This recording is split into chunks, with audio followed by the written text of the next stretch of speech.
Hi everyone, it's Sam here at ModelChili Scale Models, and here I have Bandai's Sprukits Halo Spartan Gabriel Thorn action figure model kit.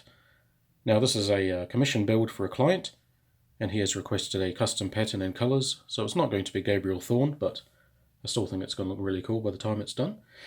And if you've seen my previous Sprukits Master Chief build, then it's going to be a very similar process. I expect it to be packed with detail, being a Bandai kit. And I expect to be painting it up before assembly and then do a little bit of weathering at the end. So let's start by having a look inside the box.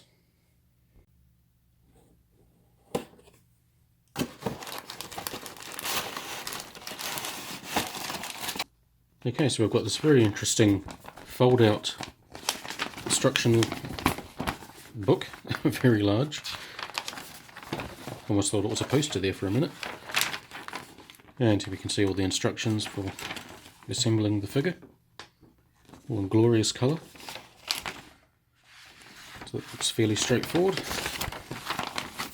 And just a quick look at the sprues. So we've got the battle rifle there, assault rifle, hands, a few joints, a few loose pieces. And the armour pieces here, like foot pieces and something else, and then a few stickers. There's no visor sticker for this one, but that's no problem. I'll be able to paint that up nice and bright. There is a piece for the visor in this bag, and then just a few more joints and bits and pieces. Alright, so let's get started. So the first step is to spray all of the armour pieces with Tamiya's surface primer from a spray can, and I'll just do that outside, so in a second you'll see everything primed up.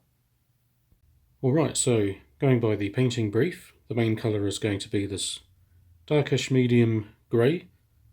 So for that I'm using Vallejo's Model Air Sea Grey 71049, and I'm just going to spray that just directly onto the sprue as before.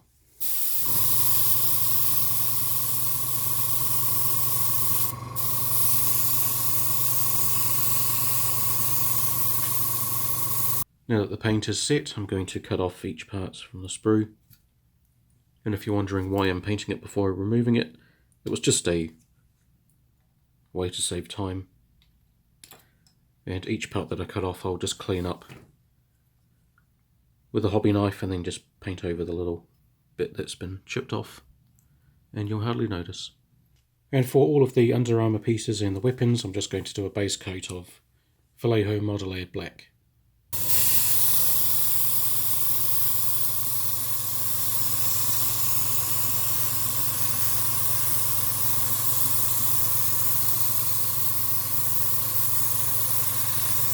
And now I'm just going to paint the white sections of armour with Vallejo's Model Air White.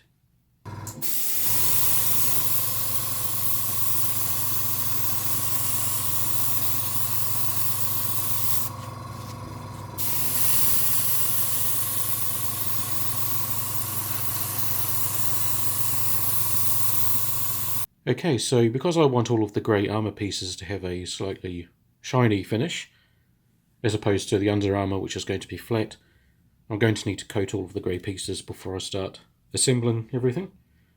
And for those I'm just going to give them a coat of Tamiya's TS13 Clear from a spray can. And for the black Under Armour pieces I just put on a layer of Tamiya's Flat Clear. So now that everything's painted and protected under a clear coat, it's now time to start putting it all together.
Alright, so moving on to the visor. The client wants a really bright hot pink type of colour, so for that I've gone for a Vallejo model colour magenta fluorescent. So it'll end up sort of like that colour, hopefully.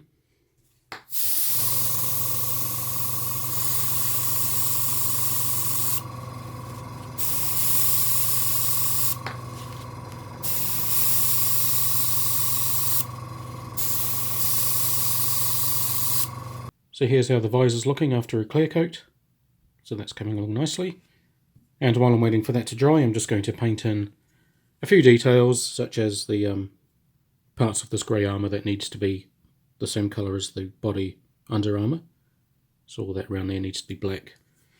And there's a little bit on the, not the arms, the legs, around the thighs.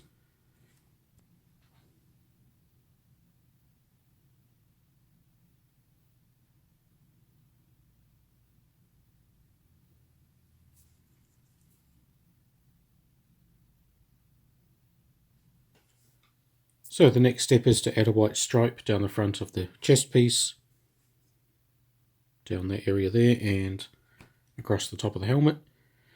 And I thought about masking that up and spraying it on earlier when I was painting up these pieces, but as you can see, it's a really complex shape to be masking, and I just thought it would be too difficult and too much cleanup work to do, so I thought about using a decal. So I went and raided the speed decal box, and I found some large numbered decals just from an old jet fighter kit.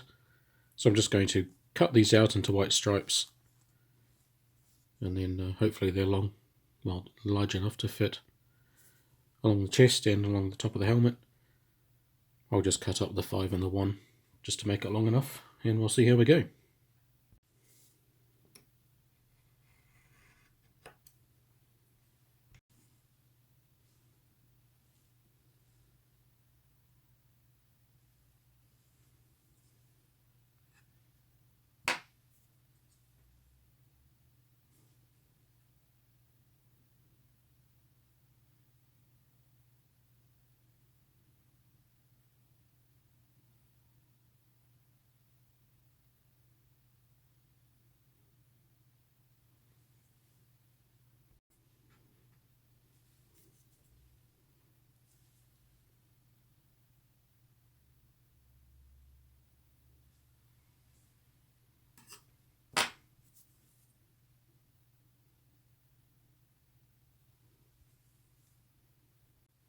Alright, so that's a pretty good fit, and as expected I'm going to need to use quite a bit of setting solution just to get it to sit on all of the different raised areas, but I'll just wait for that to dry a little bit and then start applying some microsol or some Tamiya setting solution.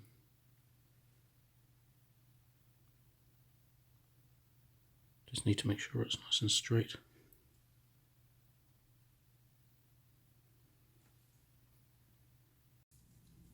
So here's how the decals turned out on the front. So I'm pretty happy with those. And on the stripe along the top of the helmet, I realised it needed to be all of that section in the middle, so I just removed that and sprayed it white.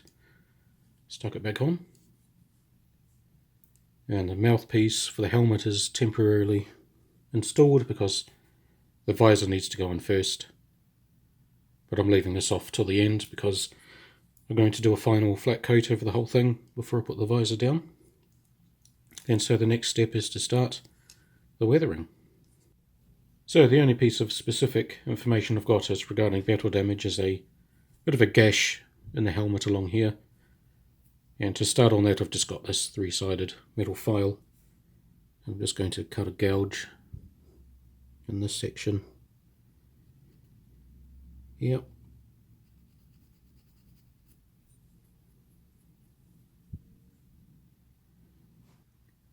And of course that's exposed the blue plastic underneath, so I'm just going to cover that up with a bit of black.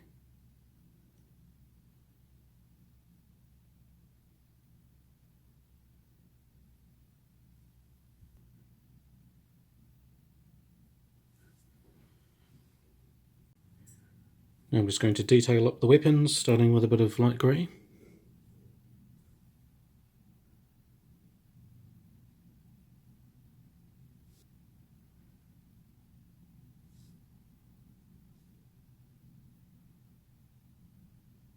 Alright, so I'm going to start the general weathering process, and for that I'm just using Vallejo's Model Wash Dark Grey. And I'm just going to apply that over the entire figure.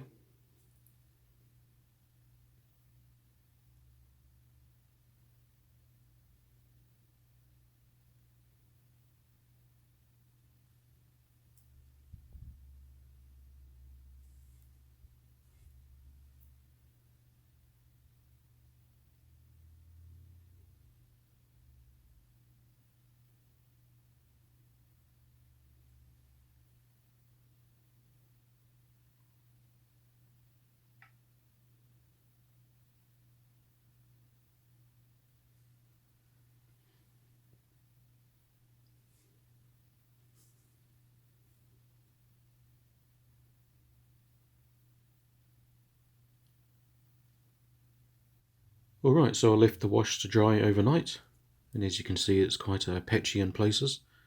So what I want to do is clean all the excess off and just leave it in the recessed areas. So for that I've just got a cotton bud, and I'm just going to use a bit of airbrush thinner, which is basically just acrylic thinner for this acrylic based wash. If you're using enamel based wash you would want an enamel thinner, but I'm just going to wipe away where I don't want the wash, just to clean it up a bit.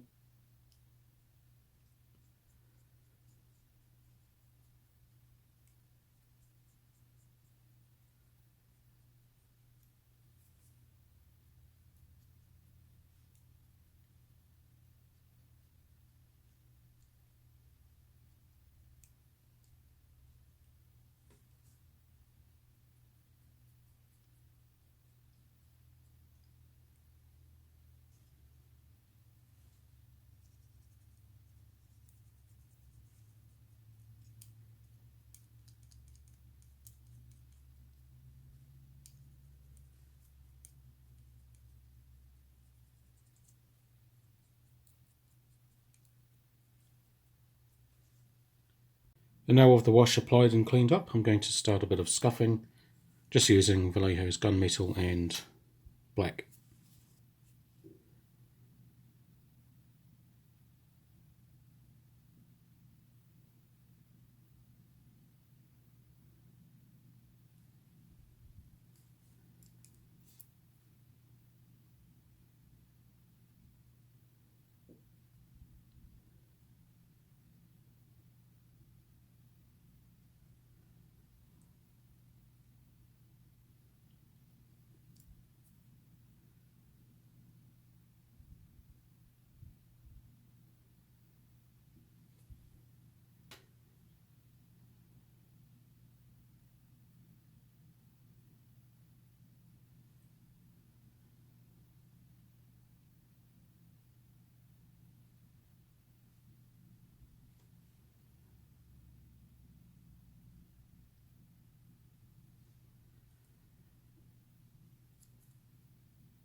So now that the wash and all of the weathering has been applied and I can see it in full, I'm just going around with a bit of thinner and just cleaning up any spots that I think is a bit too heavy.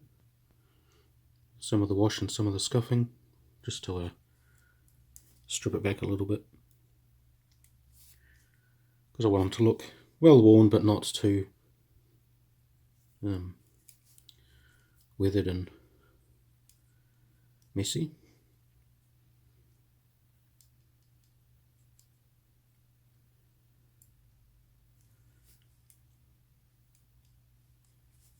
The figure kit has quite a lot of deep lines in the mould, so it was already quite detailed before I put the wash on, and the wash only just helped amplify that a little bit, so it didn't need much to make them look quite detailed and weathered. But hopefully there's a nice balance there between too clean and too messy. So once all of that's finished, I'll put on a final coat of Tamiya's TS80 Flat Clear, and that'll just tone down all of the shininess of the armour. And then I'll be ready to put the visor on and call it done. So that's the flat coat applied, and as you can see it's toned it down quite a bit. So now that's all that's left is to slot in the visor.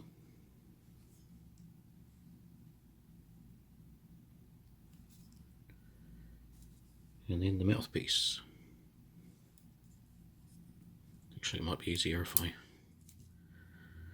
detach that first. There we go.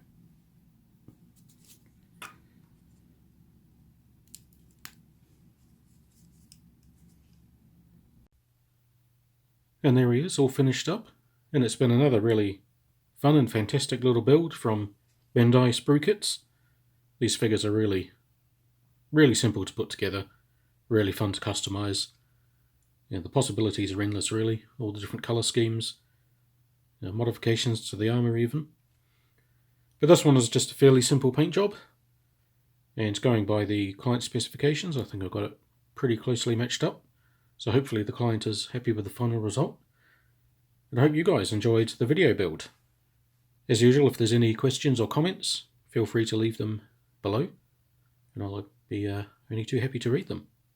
And as always, I'll be posting photos of this guy up on my various social channels, so check out those and the links in the description. And I'll just have a quick zoom in of the figure. Just take him off the base there.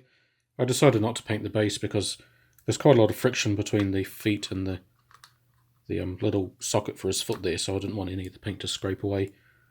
Also, sort of having experience from the Star Wars Bandai kits, this area here where the other foot rests does get kind of scuffed up, so just not painting it is the best solution, I think, if you're intending to move it around quite a bit. So yeah, there's the visor coming out nice and shiny. I'm really pleased with that final colour. And the battle damage on his helmet. And the contrast of the grey and the black and the white stripe down the front. I think it's quite a really effective and striking colour scheme. And the weathering was kept quite light. Just basically did a wash around all of the recessed areas, and then a little bit of light scuffing, a little bit of silver gunmetal chipping. And he's quite poseable. I don't want to move him too much because inevitably plastic starts rubbing up against plastic and you start getting slight paint wear and tear in certain areas. So although these look like action figures, they're really best to be treated as a model kit, just in terms of their fragility and because they're all painted. The paint is fine against handling. It'll last for years just being picked up and moved around. But as far as like banging it against hard surfaces or rubbing against each other, it will tend to chip eventually. And I'm really happy with how the decals down the front turned out. Really nice job there with the sealing solution. And a combination of the wash over the top just really helps it sink in. So there's the feet.